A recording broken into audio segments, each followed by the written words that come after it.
Well, as I said, so much of the work that I've done is building coalitions of people. I think we can reach out to a broad cross-section of the district that she can't. She has identified herself, defined herself as a polarizing extremist political operative. And we can start bringing that broad middle that's looking for a home together in ways that I think are important in this election. The other thing is that I've actually won elections. I've been in elections. I know what it's like to run for city council. I know what it's like to run for mayor. I have never lost a general election in the time that I have been in public life.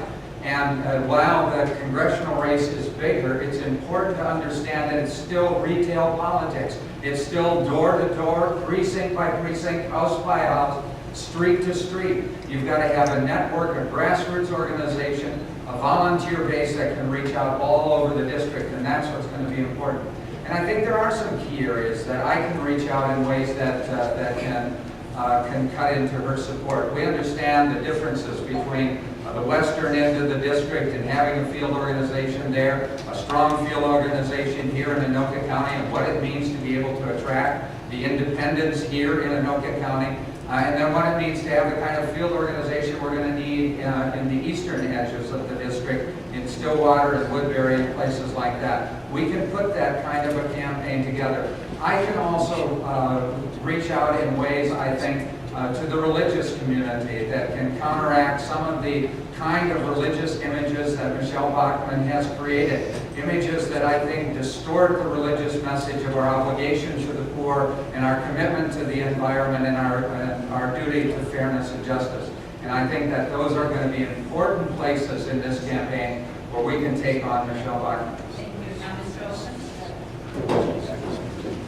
Well, first of all, I think my knowledge as a tax lawyer, bank owner, somebody who understands sustainable energy will appeal to the independent voter, and as I call them, the Klobuchar Republicans, maybe Klobuchar won in the 6th district.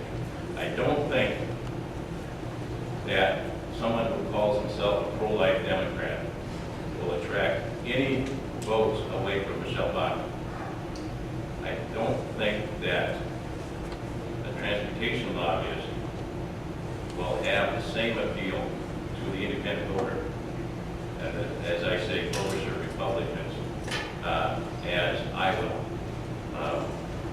Ellen mentioned the appeal to the religious groups. My father was an evangelical free church minister. I graduated from Bethel College, attended Bethel Seminary for a couple of years. I tell people I studied the New Testament in the original Greek for 6 semesters. And you say, well, that's got to be even boring to take a tax lawyer and a banker. Well, yes, it was.